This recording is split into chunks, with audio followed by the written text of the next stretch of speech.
अल्लाह ताला जी मुख्तसर हमदा खां बाद बेशुमार लातादाद दुरूद ऐं सलाम नाज़िल थिए अमूमन तमाम अंबिया अलैहिमुस्सलातु वस्सलाम मथे, ख़ास करे पंहिंजे आख़िरी नबी जनाब मोहम्मद मुस्तफ़ा अहमद मुश्तबा सल्लल्लाहु अलैहि वसल्लम मथे अल्लाहुम्मा सल्लि व बारिक व सल्लिम अलैहि। हाज़िरीन जुमा, बुज़ुर्गो, नौजवान साथियों, अॼु हिन जुमे में ख़ुतबे जो उनवान आहे पंहिंजी ज़िंदगीअ में दीन जी अहमियत। अल्लाह रब्बुल आलमीन जेको दीन पाखे ॾिने, जंहिं दीन के, जंहिं धर्म के, जंहिं मज़हब के पां मञूं था, वो दीन, वो धर्म इस्लाम है। इस्लाम जेको है यह अल्लाह जी वॾी नेमत है। इन नेमत जी पांखे ख़बर तैर पए थी, क़दर तैर थिए थी जर पां ॿई क़ौमे के ॾिसूं था जे उहो रस्म अने रवाज जे नाले मथे, दीन धर्म जे नाले मथे अहिड़ा अहिड़ा कम कई था जो अल्लाह जी पनाह। पंहिंजो मज़हब, पंहिंजो दीन, पंहिंजो धर्म पाक साफ़ अने सुथरो दीन है। इन दीन के मञणो, इन दीन जूं ॻाल्हियूं जेको आई हुकुम जेको आई तंहिं मथे पांखे अमल करणो, ये पाला करे दुनिया में पण ज़रूरी है अने आख़िरत में कामयाबी लाइ करे पण ज़रूरी है। कुला जे हिकिड़ो इंसान अल्लाह ताला वटि ख़ासो तैर बने थो जहिड़ा उन जो दीन जेको आहे उहो सही वे। दीन विगर अने दीन मथे अमल करे विगर को पण इंसान, चाहे कंहिं क़ौम जो हुए, चाहे कंहिं कुटुंब जो हुए, चाहे कम में एतिरो ख़ासो भलो फुटर हुए, पण हिकिड़ो इंसान जेकॾहिं उन वटि दीन न आई, दीन मथे अमल न आहे, दीन जी ॻाल्हि जो उहो चयो नथो करे, त उहो इंसान दुनिया में पण इज़त वारो न आहे न अल्लाह ताला वटि पण इज़त वारो न आहे। ने जहिड़ा इंसान मथे मौत अचींदो, न मौत मिणी त अचे वारो आहे, इन खां कोई बचे वारो न आहे। पंहिंजा अज़ीज़, पंहिंजा क़रीबी, पंहिंजा पड़ोसी पांखे जर खणी अने क़बर में दफ़न करे अचींदा, अल्लाह जा मलाइका हाज़िर और थींदा चैनल को सब्सक्राइब करिएगा। तो अने फिर मुलाकात पांखे होगी, जेको दुआ में याद सवाल ने रखिएगा। जवाब कंदा, अस्सलामु अलैकुम वरहमतुल्लाहि वो वबरकातुहू। 3 सवाल हूंदा। पहलो सवाल हूंदो मन रब्बुका, तो जो रब केर है। मां दीनुका, तो जो दीन क्यों है। मन नबीयुका, तो जो नबी केर है। पाण समझो था जे ई त सवाल बोरा सुखिया ऐं आसान है। असांखे मलाइक पुछंदो जे तुंहिंजो रब केर है, त चवंदासीं अल्लाह है। मलाइक पुछंदो तुंहिंजो दीन क्यों है, त चवंदासीं दीन इस्लाम है। अने मलाइक पुछंदो जे तुंहिंजो नबी केर है, त चवंदासीं असांजो नबी मोहम्मद सल्लल्लाहु अलैहि वसल्लम है। पण ई जवाब ॾियणो एतिरो आसान न आहे। पंहिंजी उनटाणे ज़बान की न खुलंदी जेकॾहिं पां वटि अमल की न हूंदो त। पां ॾिसूं था पंहिंजो पिंड गुनइयो हो, पां वटां भुल थई वे, ग़लती थई वे, अने वॾो को अधिकारी अची करे पांखे धमकाए पुछे त पंहिंजी ज़बान बंदि थी वञे।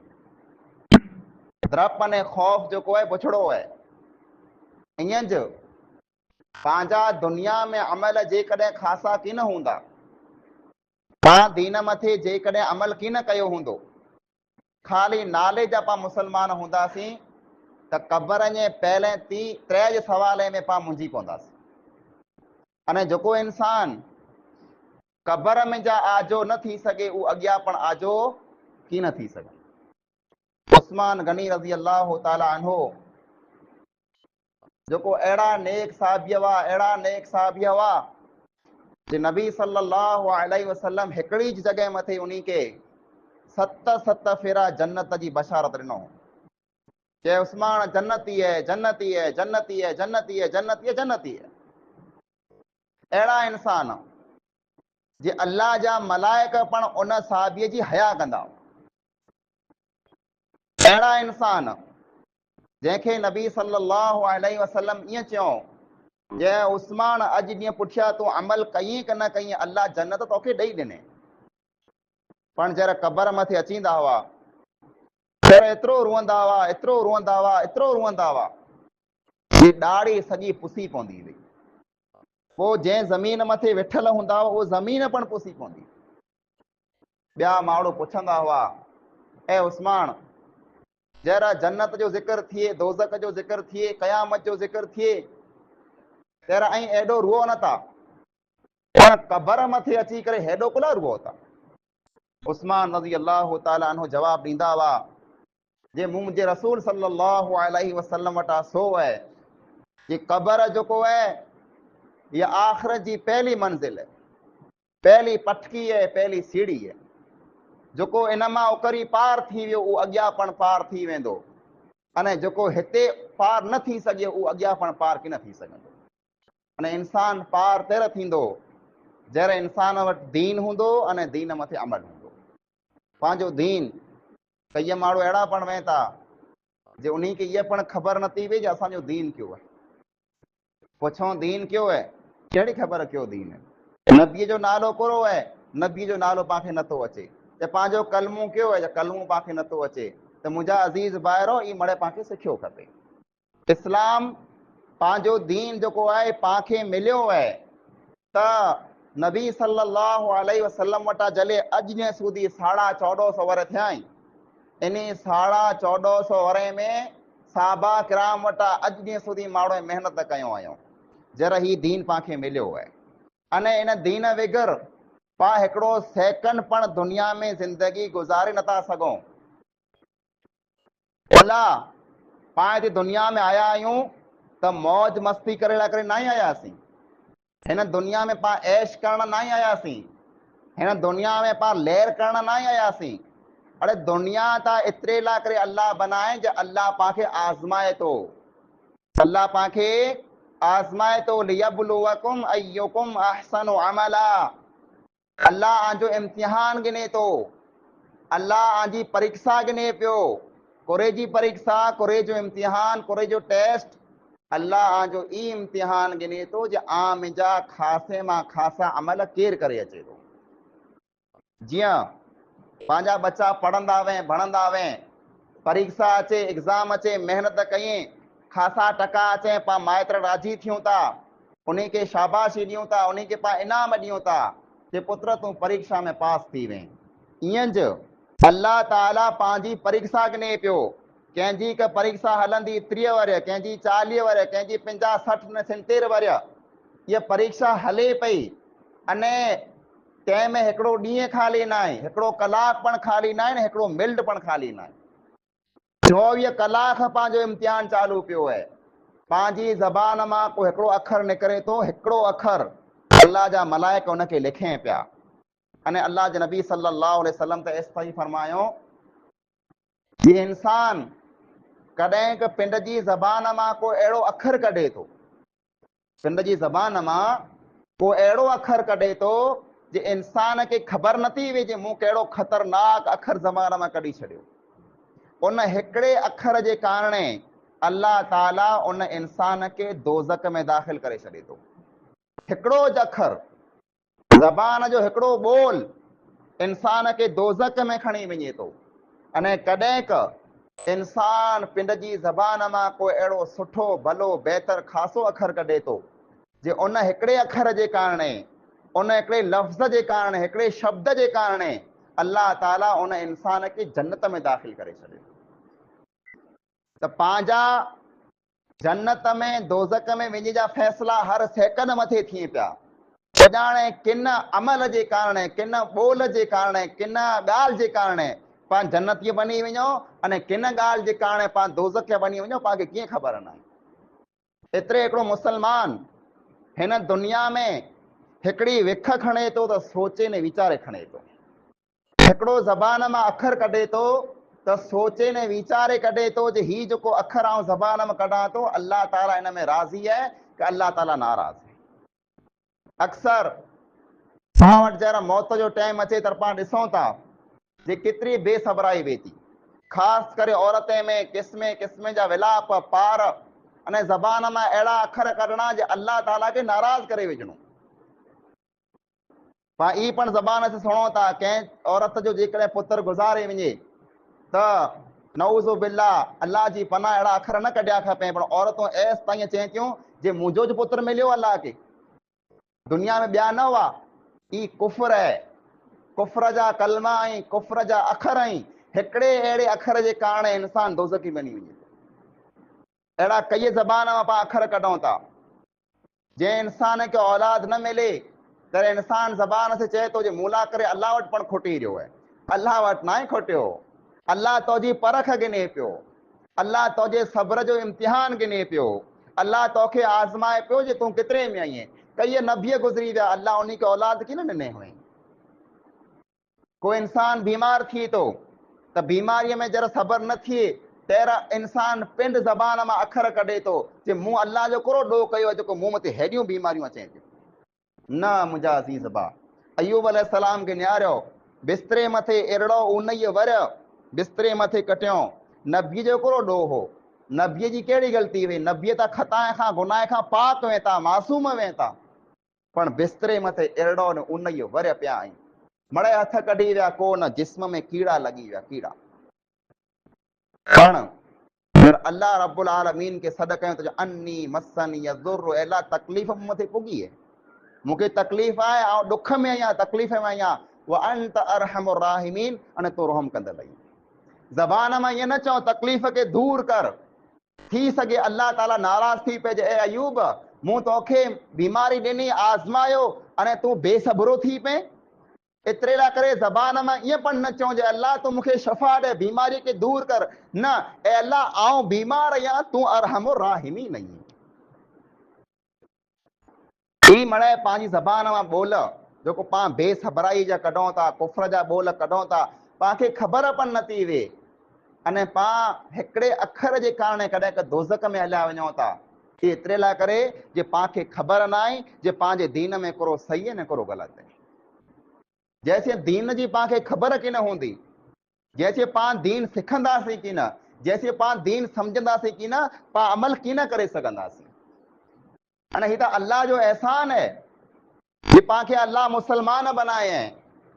ही त अल्लाह जो एहसान है जे अल्लाह पाण खे तौहीद वारा बनाए हैं, जे हिकिड़े अल्लाह खे मञे वारा, अल्लाह खां सिवा ॿिए कंहिंखे साम्हूं सर झुकाए वारा न आहियूं। अल्लाह जो एहसान है त उहो अहिड़ो दीन जंहिं दीन जे कारण दुनिया में पाण खे इज़त मिली है। उमर बिन ख़त्ताब रज़ी अल्लाह ताला अन्हु जहिड़ा इंसान अची करे उनी ॾूंघरे खे निहारींदा हुआ जंहिं ॾूंघरे में उठ चाढ़ींदा हुआ। उमर रज़ी अल्लाह ताला जब नंढड़ा हुआ, उमर जो जेको पे ख़त्ताब हो, ख़तरनाक इंसान हो, कुटे मारे उठे में रवानो कंदो हो। सांझ जो पाछा अचे तर मार खाए, सुबुह जो मार खाई वञे, ॾींहुं सॼो उठ चाढ़ी। उहो उमर बिन ख़त्ताब जहिड़ा मुसलमान जा अमीर बनिया, ख़लीफ़ा बनिया, अने अरब वटा जले ने पंहिंजे हिंदुस्तान सुधी सॼी हुकूमत उन जे हथ में वई। 4 लख मुरबा किलोमीटर मथे हुकूमत क़ाइम है। जहिड़ा अमीर बनी वञे था सॼे मुल्क जा, तहिड़ा उन पाणे वटां मटे था जंहिं पाणे मथे वेही करे उठे खे चाढ़ींदा हुआ।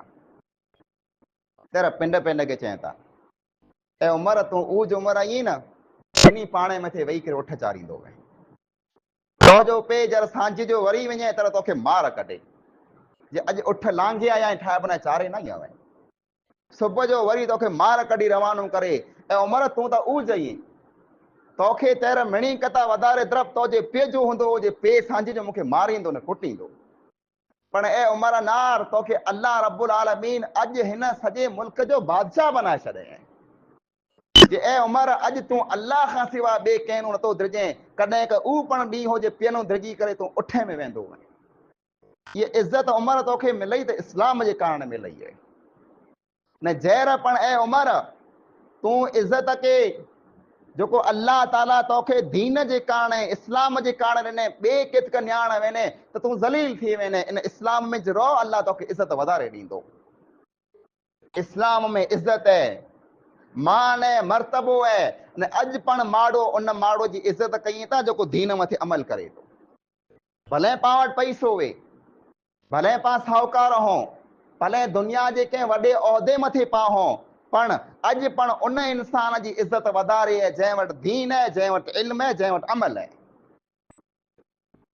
अने रुगो दुनिया में न, आखिरत जे मैदान में पण अल्लाह ताला उन इंसान के इज्जत दींदो जो इंसान दीन मथे अमल कंदा। मुंहिंजा अज़ीज़ भाइरो, पाण दुनिया सिखूं था, दुनिया जा कमकार सिखूं था, पण ये दुनिया जो है ये पाके सुध ॾे थी, समझ ॾे थी, अकल ॾे थी जे ॾा बनो, हिन वस्तु में नुक़सान है, हिन वस्तु में फ़ाइदो है।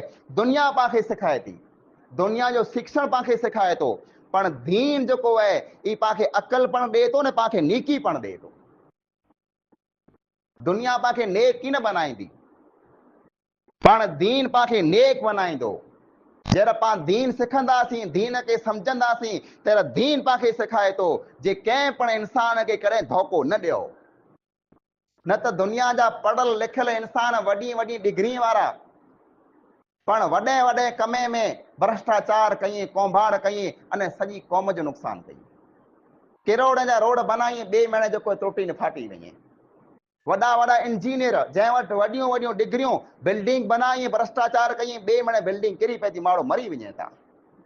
वॾा वॾा डॉक्टर जंहिं वटि वॾियूं वॾियूं डिग्रियूं, पण को माण्हू ग़रीब जो इलाज करण वञे त खोटा निदान लिखी ॾिए, ही निदान करा, हू निदान करा, कुला उन मिणी में उनखे पैसो मिले थो। खोटा खोटा ऑपरेशन करे वेझे, पैसा कमाए लाइ करे खूटियूं खूटियूं दवाऊं लिखी ॾिए, कुला उन जी नज़र दीन मथे न आहे, दुनिया मथे आहे।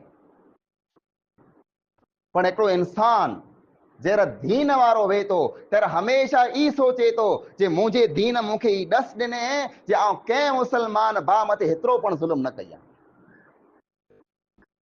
नबी अकरम सल्लल्लाहु अलैहि वसल्लम गुजरिया पे बाजार में जा, बाजार मां गुजरिया पे, उन रात वरसाद थई वई। हिकिड़े दुकान वटा गुजरिया जो अनाज जो दुकान हो, अनाज जो गुण अनाज जी भराई पई वई। नबी सल्लल्लाहु अलैहि वसल्लम उन अनाज में हथ विझी चेक कयो त मथे जो अनाज सुकल ताजो बराबर, अने नीचे मड़े जो पुसियो पियो हो। हथ विझी चेक कयो, हेठानो अनाज भिजियल न करियो।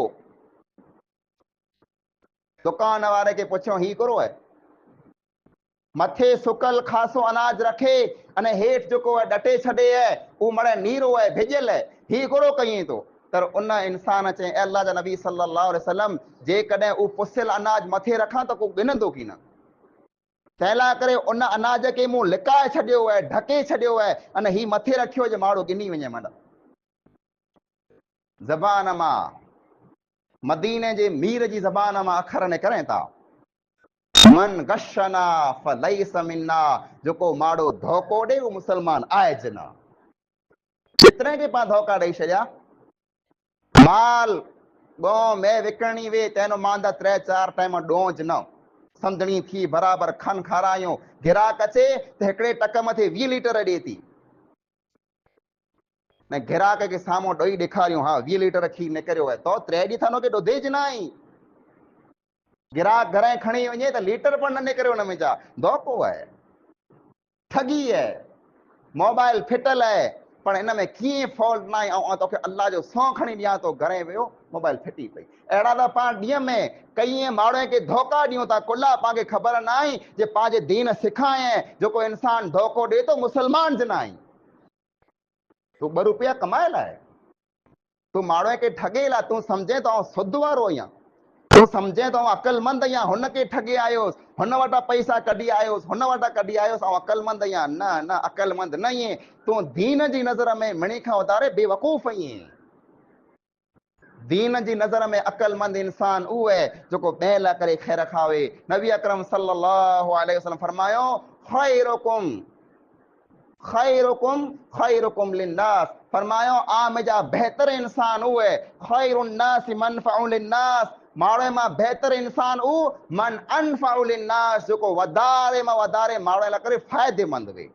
तू न्यार जे मुंह में जा केतिरे इंसान खे फ़ाइदो थियो, मुंह मां केतिरे इंसान खे नुक़सान थियो, केतिरे ग़रीब खे आऊं कमायो या केतिरे मिसकीन खे आऊं कमायो या केतिरे विरले खे मूं सरचाया आई, केतिरे वेड़ी खे मूं उंजायूं आई, मूं केतिरा नफ़े वारा कम कया आई। जेकॾहिं तो ई कम कये त मिणी कथा ख़ासो आईं, पण जेकॾहिं तो माण्हू खे विड़ाए, माण्हू से ठगियूं कये, चोरियूं कये, लूट मार कये त तूं मुसलमान नथो थी सघे। पंहिंजो दीन पाण खे सेखारे। मुंहिंजा अज़ीज़ भाइरो, नबी अकरम सल्लल्लाहु अलैहि वसल्लम वेठा आहिनि।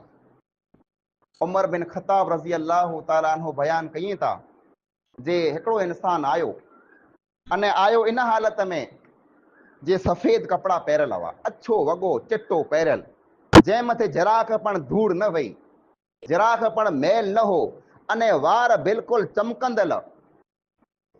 अहिड़ो लॻो न त सफ़र में क्या का अचे पियो, सफ़र में माण्हू अचे लिया मैला रहे, वार में मिट्टी ने धूड़ लॻल हुई, पण असांखे लॻो न ते ही को मुसाफ़िर थी करे आयो आहे। असां मां को पण इंसान उन इंसान खे सुञाणियो पण न ते जे केरु केॾा जो आहे। चिट्टो वॻो अछो वॻो पहिरे करे नबी अकरम सल्लल्लाहु अलैहि वसल्लम वेठा हुआ। जीअं पाण सलाम वारे लाइ करे तशहुद में वियूं था, अल्लाह जा नबी ईअं जे वेठा हुआ गोॾे वराण। उहो इंसान आयो, नबीअ के साम्हूं गोॾे वराण वेही रहियो, अने अल्लाह जे नबी सल्लल्लाहु अलैहि वसल्लम जी ॿिन्ही सथर मथे हथ रखी लाथईं, अने पोइ चई मूंखे ख़बर ॾे इस्लाम जे बारे में, इस्लाम कहिड़ो आहे। नबी सल्लल्लाहु अलैहि वसल्लम फरमायो इस्लाम ई है जे तूं कलमो पढ़, ला इलाहा इल्लल्लाह मुहम्मद रसूलुल्लाह, 5 टाइम नमाज पढ़, रमज़ान जा रोज़ा रख, ज़कात ॾे, अने हज कर। ई 5 अमल इस्लाम वारा अमल आहिनि। तर उहो इंसान पिंड चए थो सची ॻाल्हि कहे थो, बराबरि ॻाल्हि कहे जेको चएसि। सहाबा किराम चए असांखे ताजुब थियो, हिकिड़ो माण्हू आयो अने सवाल करे पियो, पुछे पियो, न वरी सामे थी चए पण पियो जे सची ॻाल्हि कहे थो। त इनखे मांदे ई ख़बर आहे, इनखे मांदे ई ख़बर आहे त पुछे कोला थो, अने ख़बर न आई त ईअं चए कोला थो जे तो सची ॻाल्हि कहे। उन इंसान ॿियो सवाल कयईं, उन माण्हूअ ॿियो सवाल कयईं जे मूंखे ईमान जे बारे में ख़बर ॾे, ईमान कोरे के चवा जे। तेरा फरमायो ईमान ई है जे तूं 6 वस्तुओं मथे ईमान रख, अल्लाह मथे, अल्लाह जे नबी मथे, अल्लाह जे रसूल मथे, अल्लाह जी किताब मथे, क़यामत जे ॾींहं मथे, अने तक़दीर मथे जेकी ॾुख न सुख लिखियल आहे तंहिं मथे तूं ईमान रख। उन इंसान वरी चई सदक त बराबरि, जवाब तो बराबरि ॾिनी आहे। टियों सवाल कयईं मूंखे एहसान जे बारे में ख़बर ॾे, ख़ासी मां ख़ासी नेकी कई, नेकी कयां त आऊं कीअं कयां मूंखे ख़बर ॾे। नबी सल्लल्लाहु अलैहि वसल्लम फरमायो अन तअबुदल्लाह कअन्नक तराहु फइन लम तकुन तराहु फइन्नहु यराक। तूं अल्लाह ताला जी जॾहिं इबादत कर तेरा ईअं कर कि तूं सम्झी ला आऊं अल्लाह खे ॾिसां पियो, पण जेकॾहिं तूं अल्लाह खे न ॾिसी सघे त तूं इहो त यकीन करे ला जे अल्लाह मूंखे ॾिसे पियो। इहा एहसान, इहा आहे नेकी, जी नेकी कयो त आंखे अहिड़ो लॻे जे मुंहिंजे रब खे आऊं ॾिसी न कयां पियो। पर रब खे जेकॾहिं ॾिसी न सघो त ई त यकीन करे लायो जे मुंहिंजो रब मूंखे हर विख मथे ॾिसे पियो। उहो माण्हू वरी चए थो बिल्कुलु सची ॻाल्हि कहे थो, तुंहिंजो जवाबु बिल्कुलु सचो आहे। पोइ अॻिलो सवाल करे थो क़यामत कॾहिं अचींदी, क़यामत कॾहिं अचींदी। नबी सल्लल्लाहु अलैहि वसल्लम जवाब ॾीं था जेतिरी तोखे ख़बर आहे उन खां वधारे मूंखे ख़बर न आहे। जेतिरी तोखे ख़बर आहे ओतिरी ज मूंखे ख़बर आहे, उन खां वधारे मूंखे कीअं ख़बर न आहे। तैर पुछे थो जे क़यामत जो निशानी कहिड़ो आहे। तेरा जवाब ॾिनो अन तलिदल अमतु वलदहा उम्मतहा। ज़मानो अहिड़ो अची वेंदो जे माइत्र औलाद जा ग़ुलाम बनी वेंदा ऐं ॾिसंदा जे पुत्र जेको आहे पीउ ने माउ खे अहिड़ा ऑर्डर कंदो जे आंखे लॻंदो पे ही न पे हू रहियो। माइत्र ग़ुलाम बनी वेंदा, पीउ जी ॻाल्हि पुत्र की न रखंदो, पण पुत्र जी ॻाल्हि पीउ खे मजबूरीअ में रखणी पवंदी। मां पे मजबूर बनी वेंदा, अने जेको औलाद आहे उहो हाकिम बनी वेंदो। अहिड़ो ज़मानो अची वेंदो।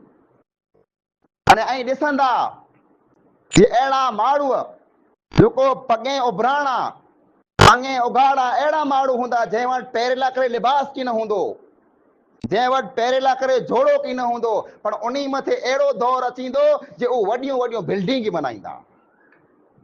न्यारो अरब के दुनिया जी मिणी खां वॾी बिल्डिंग बुर्ज खलीफ़ा दुबई में आहे। ये जेको अरब रहा जेको अॼु बनाई पिया वॾी मां वॾियूं बिल्डिंग, इन जा माइत्र 100 वर पहिला उभराणे पॻे फिरंदा पिया हुआ, पोइ चाढ़ींदा हुआ, जोड़ो पण की न हूंदो हो। अॼु दुनिया जी मिणी खां वॾी बिल्डिंग बनायो, फरमायो अहिड़ो जॾहिं दौर अचे त सम्झी लाहियो क़यामत उॾी पुॼी वई आहे। पर उहो इंसान वरी चए थो जवाब बिल्कुलु सही ॾिनी आहे। एतिरो चई ने रवानो थी वञे थो, उथी रवानो थी वियो। उमर बिन ख़त्ताब रज़ी अल्लाह ताला अन्हु चवनि था मूं लिखार वाट न्यारई कि मन अल्लाह जे नबी सल्लल्लाहु अलैहि वसल्लम की जवाब ॾिए, पर हिम्मत नथी थई जा पुछां ही केरु हो। लिखार रही करे नबी करीम सल्लल्लाहु अलैहि वसल्लम पिन पुछे था आंखे ख़बर वई हेर जेको माण्हू आयो ही केरु आंखे ख़बर है? न अल्लाह व रसूल आलम, अल्लाह ने अल्लाह जे रसूल खे वधारे ख़बर, असांखे न ख़बर केरु हो। फरमायो जिब्रील हो, जिब्रील हो, आसमान मथा आयो हो, आजो दीन आंखे सिखाइण आयो हो। आ सवाल न कया तेरा जिब्रील अची करे सवाल कए जे आई सुनो हिनी मिणी जवाब करो है। उ दीन जेको सिखेला करे जिब्रील ज़मीन मथे अचे, उ दीन पाखे ज़मीन मथे मिली वियो, पा नथा सिखो। उ दीन जब इब्राहिम अलैहिस्सलाम के अल्लाह ही दीन ॾिने तेरा पुत्रें के व्यार के नसीहत कई त या बुनैया इन्नल्लाह अस्तफा लकुमुद्दीन फला तमूतुन्न इल्ला व अंतुम मुस्लिमून। ए मुंहिंजा पुत्र आंखे जेको अल्लाह दीन इस्लाम ॾिने इन मां कॾहिं हथ न कढजा जेसियां मथे मौत अची वञे। ई दीन है जेको पांखे सिखाए थो जे आजो भाउ खे साम्हूं अचे त बस मुका फी वजह अखीक लक सदका, उन भाउ के साम्हूं मुर्की पो आला करे इन मथे पण नीकी है। वाट मथा वञो पिया, वाट मथे को पत्थर पियो है, को पाणू पियो है, को कंडो पियो है, पासे करे छॾियो, इन मथे आंखे सवाब मिले थो। ई दीन है जेको पांखे ॾसे थो कंहिं भुलल माण्हूअ खे वाट ॾसियो तंहिं मथे आंखे सवाब मिले थो। ई दीन है जेको पांखे ॾसे थो जे मुसलमान उ है जेको पिंड जी ज़बान से अने पिंड जे हथ से कॾहिं ॿिए कंहिंखे तकलीफ़ न ॾे। ई दीन उ दीन है जेको चए थो जेसि ताईं ऐं हिक ॿिए से मोहबत की न कंदा तेसि ताईं ऐं जन्नत में नथा वञी सघो। ही उ दीन है जेको पांखे ॾसे थो ऐं हिक ॿिए खे माफ़ कयो अल्लाह रब्बुल आलमीन आंखे माफ़ करे छॾींदो। ही दीन है जेको पांखे ॾसे थो ॿिए जे ऐबे मथां ऐं पर्दो विझो अल्लाह ताला आने ऐबे मथां पर्दो विझी छॾींदो। ही दीन है जेको पांखे ॾसे थो ऐं ॿिए मुसलमान भाउ जी मदद कयो अल्लाह रब्बुल आलमीन आजी मदद कंदो। ही दीन है जेको पांखे ॾसे थो ऐं ॾुख में ॿिए खे कमु अचो अल्लाह ताला आंखे ॾुख में कमु अचींदो। ही पंहिंजो दीन है जंहिंखे पाण भुली विया आहियूं। जेतिरी पांखे रोज़ खाधे जी ज़रूरत है, जेतिरी पांखे पाणी जी ज़रूरत है, तंहिंखां वधारे पांखे पंहिंजे दीन जी ज़रूरत है। हिन दीन बग़ैर पाण न दुनिया में कामयाब थी सघंदासीं अने न पाण आख़िरत में थी सघंदासीं। दीन के मज़बूती से पकड़ियो। नबी अकरम सल्लल्लाहु अलैहि वसल्लम जरा हज कयो, हज्जतुल वदा हिकिड़ो हज ने छेलो हज तेरा खुतबा ॾेई करे माण्हूअ खे मड़े दीन जूं ॻाल्हियूं सिखायूं, मड़े ॻाल्हियूं सिखाए छॾियूं। अने पोइ साहबा किराम के पुछे था हल बल लग तो मूं दीन आ वटि पुॼायो है कि न पुॼायो? हाणे गवाही ॾिए था बल लगता व अदई त ए अल्लाह जे नबी सल्लल्लाहु अलैहि वसल्लम आ दीन पुॼाए छॾिया, आ तबलीग पूरी पूरी करे छॾिया, आ जो हक़ आ अदा करे छॾिया। आसमान के सामने आंगर ऊंची करे चए था अल्लाहुम्मा शहद अल्लाहुम्मा शहद अल्लाहुम्मा शहद, ए मुंहिंजा रब तूं गवाह रोज। मुंहिंजा साहबा किराम गवाही ॾिए पिया जे मूं दीन पुॼाए छॾियो आहे, उहो दीन पाण वटि पुॻो आहे। हिकिड़ो यहूदी उमर बिन ख़त्ताब रज़ी अल्लाह ताला अन्हु वटि अचे थो अने चए थो जे ए उमर आजे क़ुरान में हिकिड़ी अहिड़ी आयत है, आजे क़ुरान में हिकिड़ी अहिड़ी आयत है अहिड़ी आयत हिकिड़ी जेकॾहिं असांखे जुड़ी वञे न त असीं उन ॾींहं खे ईद जो ॾींहुं बनाए छॾियूं। हिकिड़ी अहिड़ी आयत असां वटि जेकॾहिं हुए त असीं एतिरा ख़ुशि थियूं जे उन ॾींहुं असीं ईद मनाए छॾियूं जे असांखे अहिड़ी आयत मिलई। उमर बिन ख़त्ताब रज़ी अल्लाह ताला पुछे त उहा आयत कई आहे। जरा चवंदा क़ुरान में हिकिड़ी आयत अल यौम अकमलतु लकुम दीनकुम व अतममतु अलैकुम निअमती व रदीतु लकुमुल इस्लाम दीना। जे अल्लाह ताला फरमाए ए मुसलमानो अॼु जे ॾींहुं मूं आला करे आजे दीन खे मुकमल करे छॾियो, पूरो करे छॾियो। जेकी सिखाइणियूं ॻाल्हियूं मणे आखे सिखाए छॾियूं, जंहिंमें आखे सवाब मिले उहा खे सिखाए छॾियो, जंहिंमें आखे अज़ाब मिले उहो पण आखे सिखाए छॾियो। कई वस्तु आखे जन्नत में कोठे वेंदी उहा पण सिखाए छॾई, कई वस्तु आखे दोज़ख में खणी वेंदी उहा पण सिखाए छॾई। हाणे अमल करण आ मथे आहे। वो अतममतु अलैकुम नेमती, इस्लाम जहिड़ी वॾी नेमत आ मथे असां पूरी करे छॾई। व रदीतु लकुमुल इस्लाम दीना, अने इस्लाम जहिड़ो प्यारो दीन असां आखे अता करे छॾियो।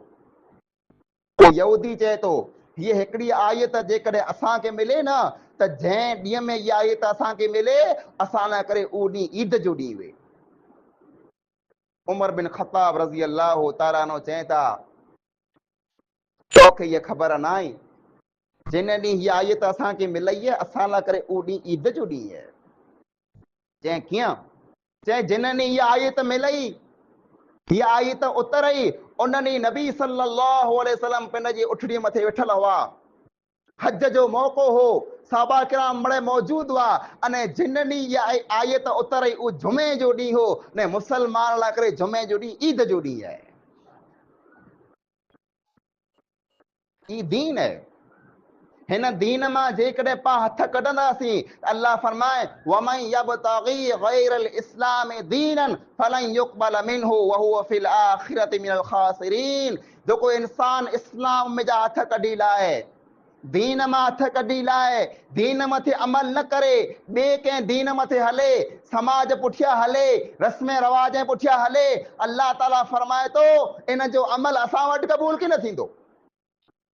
अने आखिरत जे मैदान में खसारे में आहे, नुक़सान में आहे, नुक़सान में आहे। कुल्ला इन दीन इंदल्लाहिल इस्लाम, अल्लाह ताला वटि जेको क़बूल दीन आहे उहो हिकिड़ो इस्लाम दीन आहे। छेली ॻाल्हि इहा नबी मोहतरम सल्लल्लाहु अलैहि वसल्लम साहबा किराम खे चयो हो ऐं मुंहिंजा साहबा आऊं आनो मांदई दुनिया छॾे वञा थो ऐं मूं पुठियां थींदा, आऊं आखे हौज़े कौसर मथे मिलंदुसि। हौज़े कौसर उहो हौज़ है जेको अल्लाह ताला पिन जे नबी सल्लल्लाहु अलैहि वसल्लम खे अता कयईं। इन्ना अतैना कल कौसर, ए नबी सल्लल्लाहु अलैहि वसल्लम हौज़े कौसर असां आखे ॾेई ॾिनो आहे। उन हौज़े कौसर मथां जंहिंखे पाणी मिली वियो क़यामत जा 50,000 वरे जो हिकिड़ो ॾींहुं आहे, उनखे उञ की न लॻंदी जेको हिकिड़ो ढुक भरे वियो। फरमायो आऊं आखे हौज़े कौसर मथे मिलंदुसि ऐं पुठियां अचींदा आऊं मांदी पुॼी वेंदुसि। पोइ इन्नी मुकासिरुम बिकुमुल उमम, आऊं आ मथे ॿिए माण्हुनि जे करे फ़ख्र कंदुसि। ॿियूं उम्मतूं हुनियूं, मूसा जी उम्मत हूंदी, इब्राहिम जी उम्मत हूंदी, ईसा जी उम्मत हूंदी, नूह जी उम्मत हूंदी, शुएब जी उम्मत हूंदी, हज़ारों नबी आया, लखों नबी आया, मिड़ियूं उम्मतूं हुनियूं, पर ऐं मुंहिंजी उम्मत आऊं आ मथे फ़ख्र कंदुसि मुंहिंजी उम्मत हीअ रही। हेतिरी उम्मत कंहिंजी की न हूंदी। मिणी खां वधारे पां हूंदासीं। जन्नत के अल्लाह रब्बुल आलमीन भरींदो त हिन उम्मत से भरींदो।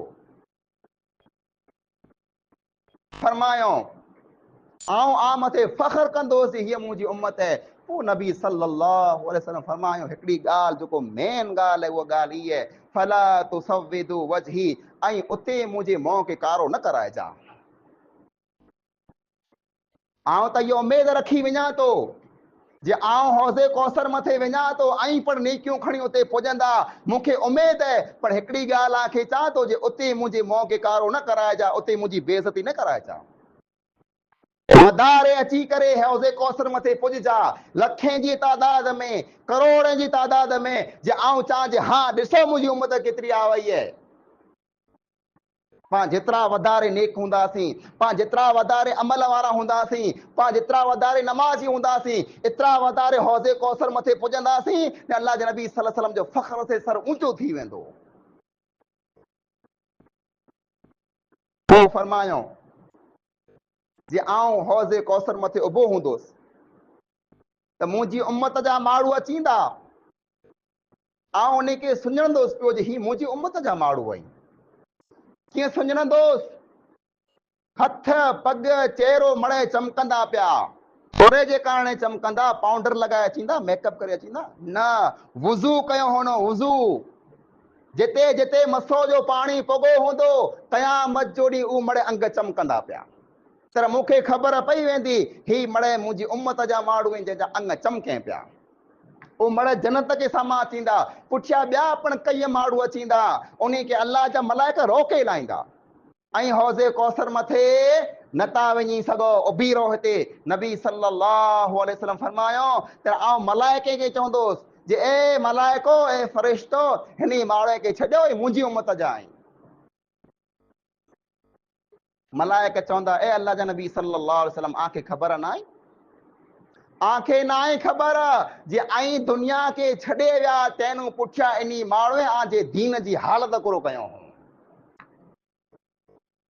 ऐं त वसियतूं करे आया, सम्झा आया जे ही अमल कजा, पर इन पुठियां करो कयो या खे न आहे ख़बर त पां उन में जा न थियूं जंहिंखे मलाइका रोके लाहींदा।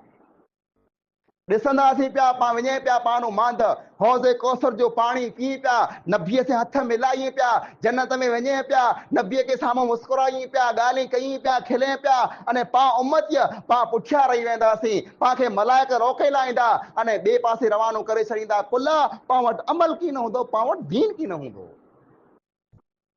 जेकॾहिं हौज़े कौसर मथे पुॼणो आहे, नबीअ जे हथ जो मिठो पाणी पीअणो आहे, जेकॾहिं जन्नत में दाख़िल थियणो आहे त अचो हिन अल्लाह जे घर में, अचो दीन के सामा, अचो दीन के सिखो, दीन के समझो। दुनिया अॼु सवारे ख़त्म थी वेंदी। दुनिया कमायो, दुनिया में पाण खे कमकार आहिनि, पंहिंजा खेत्र आहिनि, वाड़ियूं आहिनि, माल आहे, मड़े पाण खे 100 व्याधयूं आहिनि, पर इंसान उहो आहे जेको इन व्याधई विचा पण पिण जे रब खे यादि करे थो। अल्लाह पाण खे मलाइके खां पण ऊंचो बनाए, मलाइके खां पण ऊंचो बनाए, इंसान तो मलाइके खां पण ऊंचो ई खुला बनाए। ख़बर है ओ मलाइक जेको अल्लाह जी कॾहिं पण नाफरमानी नथा कई, कॾहिं पण न सोची पण नथा। पां गुनहगार आहियूं, पां खताकार आहियूं, पां सियाकार आहियूं, पां मड़े आहियूं, तंहिं हूंदे अल्लाह जे मलाइके खां वधारे पां अल्लाह खे पसंदि आहियूं। कुला एतिरे लाइ करे जे मलाइके खे न आहे व्याधई ॿार बचे जी, उनजो न को ॿार आहे, न बच्चो आहे, न आका आहे, न खेत्र आहे, न जानवर आहे, न को व्याध, कीअं व्याधई न आहे? व्याधई विगर आई अल्लाह जी कई पिया।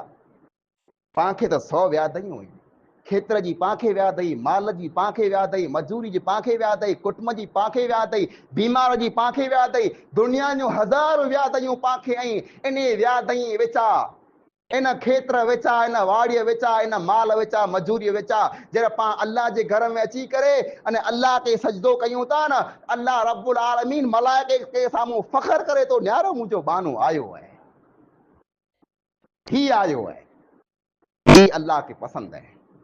दुनिया वारे खे पसंदि हो कि न हो, दुनिया अॼु सवारे ख़त्म थी वेंदी। अल्लाह खे पसंदि अची वञो, अल्लाह वारा थी वञो, अल्लाह खे राज़ी करे लायो, कलमे मथे कुर्बान थी वञो त पां कामयाब थींदासीं। मुंहिंजा अज़ीज़ भाइरो, ही तौहीद पां खे मिलियो, अल्लाह जी नेमत आहे, न त अॼु खां 100 वरे पां तौहीद वारा न हुआसीं। हिन पंहिंजे मुल्क में शिरक हो, बिदअतूं हुयूं, हालत पंहिंजी तमामु ख़राब हुई, पर अल्लाह जे हिकिड़े नेक बाने मौलवी अब्दुर्रहीम पछमी रहमहुल्लाह पंहिंजी मौड़ पछमईअ खां फिराए अने काबे के साम्हूं करे छॾे। पीर पछमाईअ जी पूॼा हुई पछम में आम जाम, कई समा तंहिंजा सलामी पिया कंदा हुआ राम राम, मच ॾिसी कुनियूं कयाऊं पोइ सामीअ खे सलाम, तिन खे दर धावर जो ॾेखारियो मौलवी अब्दुर्रहीम। पां त सामी खे सलाम कंदा पिया हुआसीं, पां त उथियंदे विहंदे वेसायूं खणंदे राम राम चवंदा पिया हुआसीं, तंहिंखे अल्लाह अल्लाह मौलवी अब्दुर्रहीम सेखारियो आहे। अल्लाह जी नेमत है जेको पांखे मिलई है। इंशाअल्लाह मौलवी अदरी मथे वरी कॾहिं ॻाल्हि थींदी, पर अॼु जेको पाण ॻाल्हियूं सुयूं दीन जूं, ई दीन पाण सिखूं, ई दीन पाण सम्झूं, इन दीन मथे पाण अमल कयूं, इन दीन मथे पाण क़ाइमु रहूं, पाण को विख खणूं, को ॻाल्हि कयूं, तंहिंखां पहिरीं सोचे लाहियूं जे मुंहिंजे दीन में हीअ जाइज़ आहे की न आहे, मुंहिंजो दीन मूंखे रजा ॾिए थो की नथो ॾिए, त पाण दुनिया में पाण इज़त वारा आहियूं न इंशाअल्लाह आख़िरत जे मैदान में पाण कामयाब आहियूं। अल्लाह रब्बुल आलमीन खां दुआ आहे जेकी पिण ॻाल्हि पाण क़ुरान ऐं हदीस मुताबिक़ सुयूं, अल्लाह ताला पाण मिणी के अमल करण जी तौफ़ीक़ अता फरमाए। अल्लाह ताला पाण खे सच्चा ऐं पक्का मुसलमान बणाए। अल्लाह ताला पाण खे दीन मथे क़ाइमु रखे। अल्लाह रब्बुल आलमीन पाण खे नेक मुसलमान बनाए। अल्लाह ताला पाण खे 5 वक़्त नमाज़ी बनाए। अल्लाह ताला पाण खे दीन मथा कलमे मथा कुर्बान फरमाए। अल्लाह रब्बुल आलमीन जैसी पाण खे जियारे इस्लाम मथे जियारे, न पंहिंजो ख़ात्मो ईमान मथे फरमाए। जेकी बीमार आहे उनखे शफ़ाए कामिला आजिला अता फरमाए। जेकी पंहिंजा माइत्र मरी विया, अल्लाह ताला उनजी क़बरें खे कुशादा फरमाए। आमीन सुम्मा आमीन व आख़िरु दावाना अनिल हम्दुलिल्लाहि रब्बिल आलमीन।